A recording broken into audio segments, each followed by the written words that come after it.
All right, so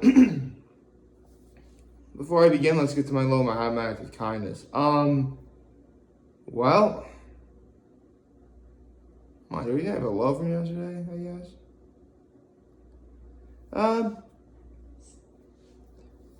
I guess my low is the fact that I'm still kind of feeling annoyed about the last couple of days. Not that I thought they were bad, but just because something isn't bad doesn't mean it's at least not annoying. So, yeah, I guess that's part of my low. My high is, let's see, what were I concerned? Oh, right. It was a great episode of Hot Ones yesterday, and, Totally Not Mark had a great episode on Naruto after the time skip, which I'm going to be talking about here. And my act of kindness was I actually did a few favors for a friend yesterday. Nothing new. Just had to run something over to somewhere. That was it. So, good morning and happy Friday, everyone. So, well, for one thing, it is now 2 weeks since the last Friday the Raiders was open. I guess I could also put on my low. I don't know. Anyway, so upon yesterday's episode of Hot Ones, it was David Chang, the guy responsible for the Momofuku restaurants, and he has restaurants all over the country and fine dining and whatever. And here's the thing, you guys know I'm a foodie, so I love watching YouTube videos about different kinds of foods, types of dining, you name it, I'll probably watch it, right?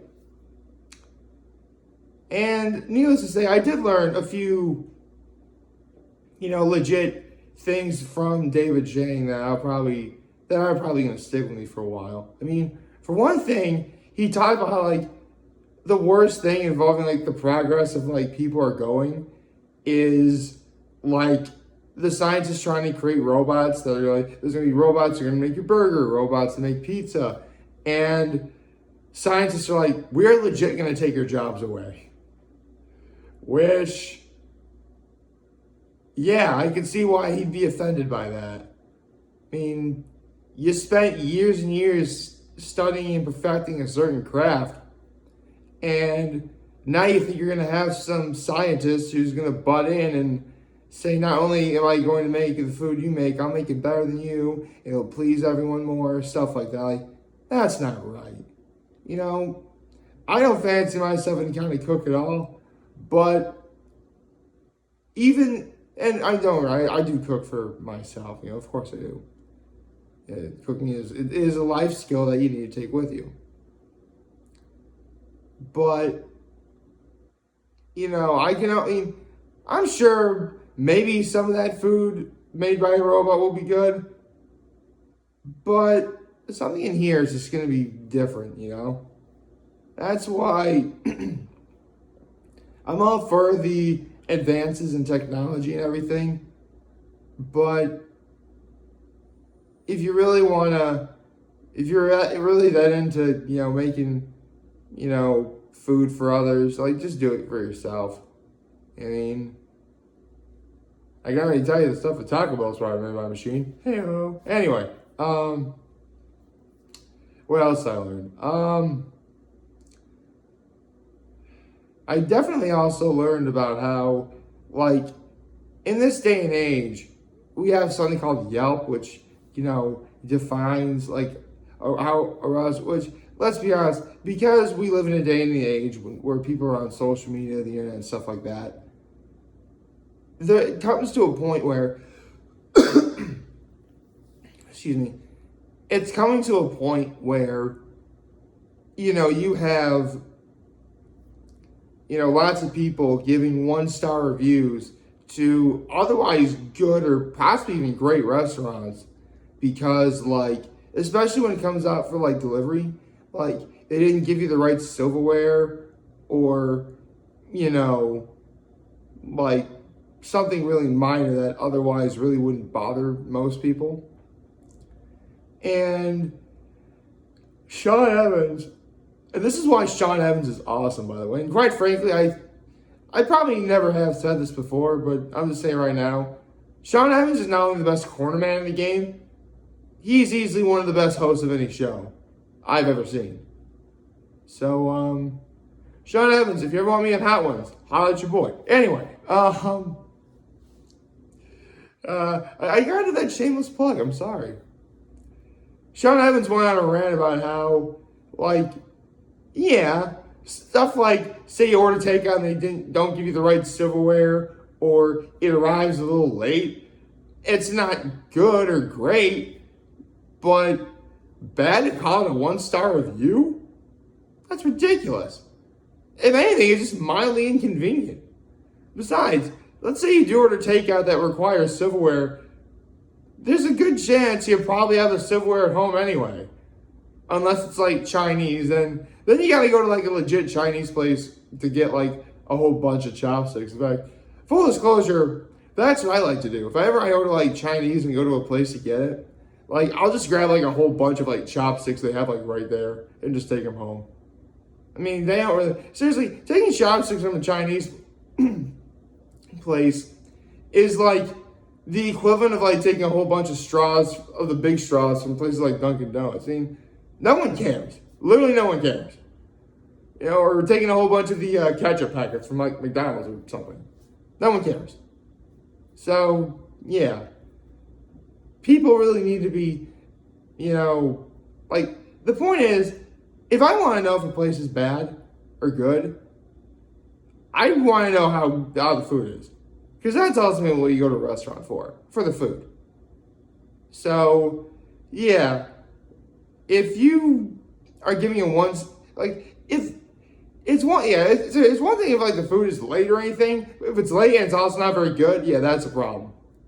So, if you are a Yelper out there, put that into consideration before you make any other review. Watch, there's probably a Yelper about me, and they'll probably just grill me or something. No pun intended.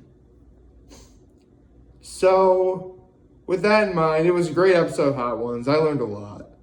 And, you know, I mean, I've always been a fan. I mean, I like David Chang, and I'm probably going to pay attention to him more now. Although he probably earned himself a lot of ire by saying that pumpkin pie and everything pumpkin spice straight from Starbucks is an abomination. That was actually kind of funny. So, later on, Totally Not Mark came out with a new episode of, you know, his blind review of Naruto. In this video, he talked about the Kazekage Rescue Mission arc, which is the first arc to take place after the 2-year time skip in Naruto. Now, I mentioned in the last time I talked about this, where this is at a day and age where being able to watch, you know, anime in Japanese on really platforms like YouTube became more and more available. So I had already known about at least the fact that the time skip did exist.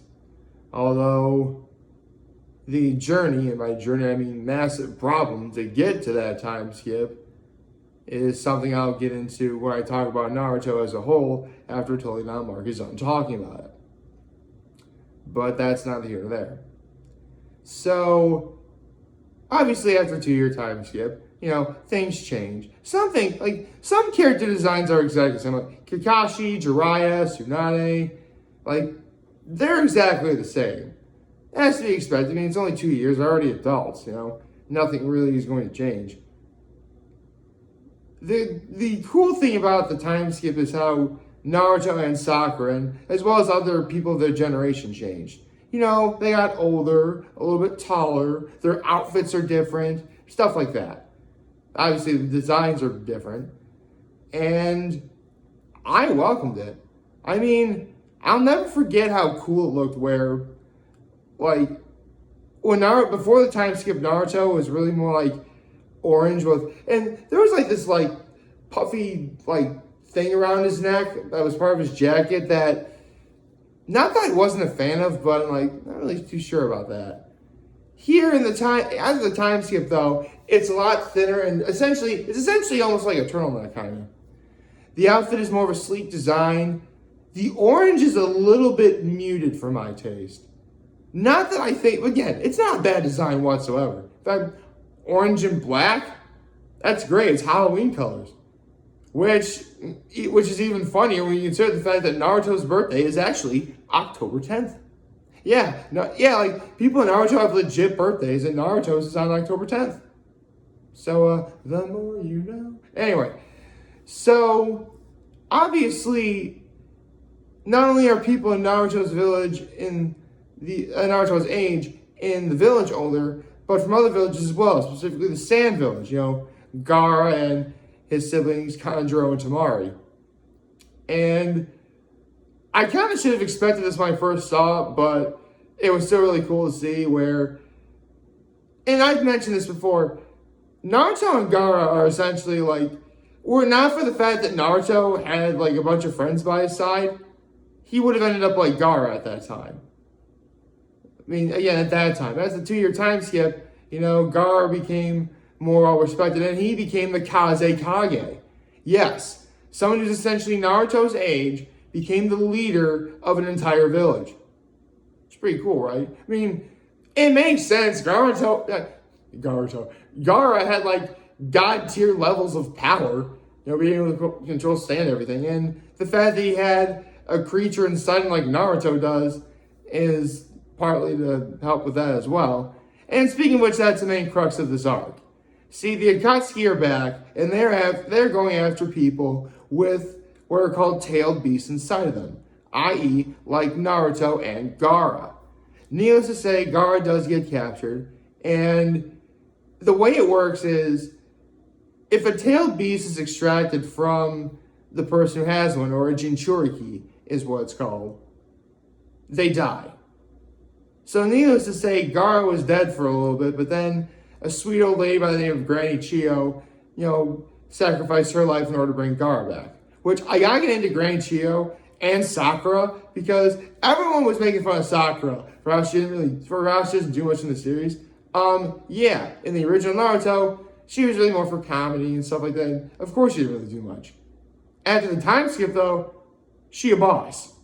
I mean, admittedly, a lot of people still would like to see her more as the series went on, even from here.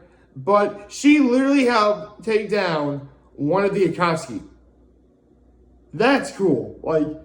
Seriously, if anyone ever says, if you're a Naruto fan and anyone says to you that, oh, Sakura doesn't do much, hello? Sasori. That was the name of the Akatsuki member that Sakura defeated. So, yeah. Don't ever let anyone say Sakura didn't do anything. So, yeah, so Sakura became really cool. At least in my eyes, anyway. But now we gotta get into another aspect about this arc where, in the amount of time it takes for the Akatsuki to extract the tail beast out of Gaara, the Akatsuki have sleeper agents and stuff like that they mind control. And they had two guys look like Itachi and Kisame from not the last arc, but the arc before. Itachi Uchiha, Sasuke's brother. So basically, we get to see what's essentially, a muted Itachi versus, Naruto and Team Kakashi. And you see a muted Kisame take on Team Guy. Which, seriously, a lot of my favorite characters are in this arc. Team Guy, Rock Lee, Neji, everybody else. It's awesome. This is awesome. And so, needless to say, at the end of the arc, they save Gaara. Gaara is woken up, surrounded by lots of people who care about him, including Naruto. So, yes. This was a fantastic arc to start the time skip. I mean, if you're a Naruto fan, you've probably heard that it starts going downhill after the time skip. That really will depend on your opinion if you read it. Or watch it, or whatever. Well, just read it. Don't necessarily watch it.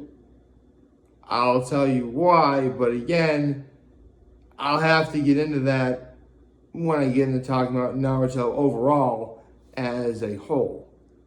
But the Kazekage rescue mission, I'll put it to you this way. The mission in Naruto itself was a complete success.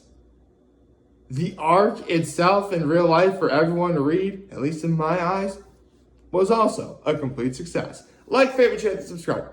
Excuse me. Like, favorite, share, and subscribe, and follow me on social media, Twitter, YouTube. I am very home this video for all of you guys who are watching Joe for today. I hope you have a wonderful, wonderful Friday. And remember, if you guys want to talk to me, we'll be here to land this right back. Take care and make good choices. Have a nice day.